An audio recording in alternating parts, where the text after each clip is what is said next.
A mid-flight accident turns into an unforgettable moment of truth. When a white passenger carelessly spills scalding coffee on a young black boy, the cabin freezes in shock. But it's what the flight attendant does next that no one expected. What starts as pain and humiliation quickly transforms into a powerful lesson about courage, empathy, and accountability, one that leaves every single person on board stunned. The hum of the engines filled the cabin, a steady reminder that they were 30,000 feet in the air.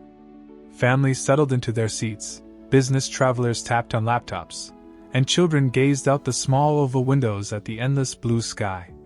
Among them sat 8-year-old Jordan, a bright-eyed boy with a love for airplanes that had his face pressed against the glass.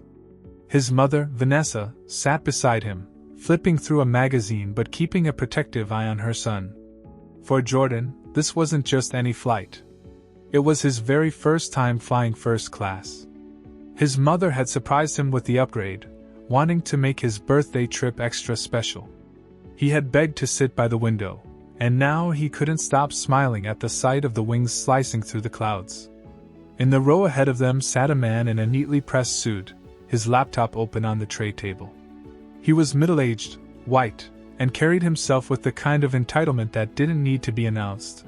It was there in his posture, the way he tapped the call button, and how he sighed impatiently whenever a flight attendant passed by without stopping. He ordered coffee as soon as they reached cruising altitude, barely looking up from his screen when it was handed to him. Jordan leaned closer to his mother, whispering questions about how high they were, how fast the plane was going, and whether they'd fly through clouds. Vanessa smiled, answering each one, her voice calm, her hand occasionally resting on his shoulder. They were in their own world, savoring the experience. But then it happened. The man in the suit shifted suddenly, reaching for something in his bag beneath the seat. His elbow bumped the steaming cup of coffee perched on the tray, sending it tipping over the edge. In an instant, the dark liquid splashed downward, straight onto Jordan's lap. The boy let out a piercing cry. The coffee was hot, too hot, and it soaked through his jeans, searing his skin. He pushed back against the seat, tears filling his eyes as he tried to wipe it away. Vanessa gasped, immediately grabbing napkins from the pocket in front of her and dabbing frantically at her son's legs. The man jerked upright, his eyes widening, but instead of apologizing, his face twisted into annoyance. "Oh, for God's sake," he muttered, shaking his head. "Why was he fidgeting back there? Kids need to sit still." Vanessa froze, her eyes snapping to the man's face. "Excuse me? You just spilled boiling coffee on my son and that's your response?" The man shrugged, closing his laptop with a sharp snap. "It was an accident. Maybe he should learn not to kick the seat next time." Jordan whimpered, clutching his mother's arm, the pain clear on his face. His jeans were stained, the heat still radiating against his skin.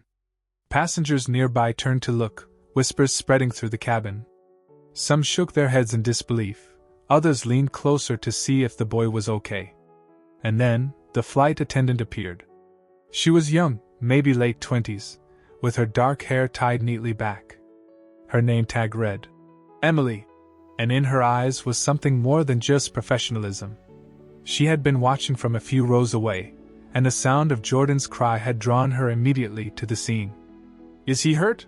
she asked, kneeling down beside Vanessa and Jordan, her voice gentle but urgent. "He's burned," Vanessa said, her voice trembling with anger.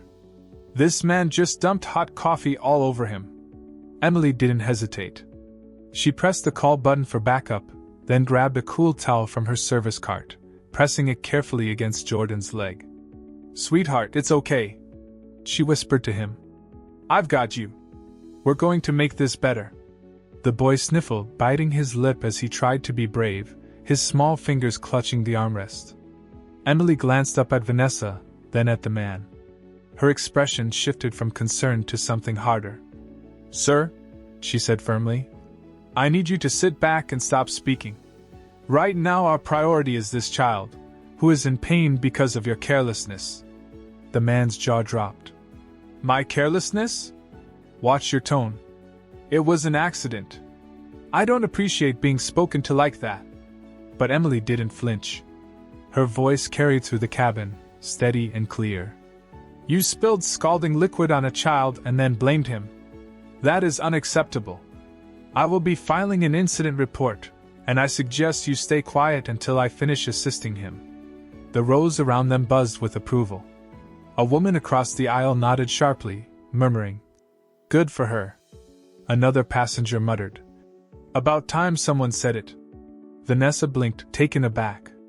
She had expected the usual dismissal, the brushing aside of her concern, but here was a flight attendant refusing to let the man's arrogance dominate the situation. Emily brought over a small first aid kit, carefully treating Jordan's burn. She reassured him with each step, her voice softening whenever she spoke directly to him. "You're so brave, sweetheart. We'll take care of this together. You're safe." The man in the suit shifted uncomfortably in his seat, his face flushed. He muttered something under his breath, but this time, no one came to his defense.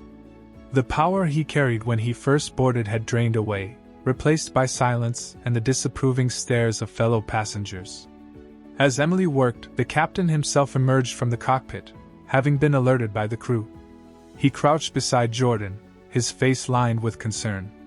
"Young man," he said gently, "I'm so sorry this happened. We're going to make sure you're comfortable and safe for the rest of this flight."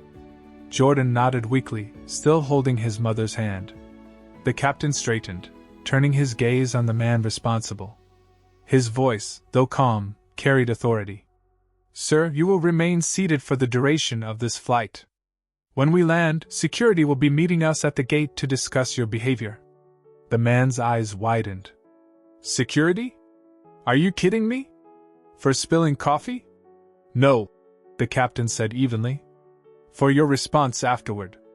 This is my aircraft, and I will not tolerate passengers endangering others or showing blatant disregard for their well-being." The cabin erupted into quiet applause, passengers clapping in solidarity. The man sank back into his seat, his power stripped away. But it wasn't just the punishment that stunned everyone. It was the compassion, the unwavering defense of a child's dignity, that lingered in the air long after. Emily stayed by Jordan's side for much of the flight, checking on him, bringing him ice packs, and making sure he had extra snacks and juice. She even pulled out a set of plastic wings, the kind usually reserved for kids on their first flights, pinning them proudly to his shirt. "This," she told him with a smile, "is for being the bravest passenger on board today." Jordan's face lit up through the tears, a small smile breaking through as he looked down at the wings. For him, the burn still stung, but what mattered most was that someone had stood up for him, that in a moment where he could have been dismissed, he was instead defended with fierce compassion.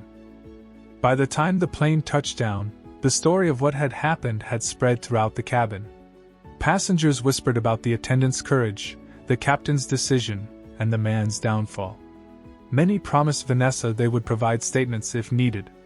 Others simply offered words of comfort, making sure she knew she wasn't alone. As they disembarked, security officers were indeed waiting. The man in the suit was quietly escorted away, his protests ignored. Vanessa carried Jordan down the jet bridge, his head resting on her shoulder, the small plastic wings shining against his shirt. And for everyone who had witnessed it, the memory of that moment lingered. A careless act had turned into an opportunity for cruelty, but instead, it became a lesson in accountability, empathy, and the power of standing up for what is right. At 30,000 feet above the clouds, the world had been reminded of something simple but profound: dignity matters, and defending it can change everything. If this story moved you, make sure to like this video so more people see it. Share it with someone who believes in standing up for what's right, no matter the circumstances. And if you want more powerful real-life storytelling like this, don't forget to subscribe and turn on notifications. We've got more stories that will stay with you long after they're told.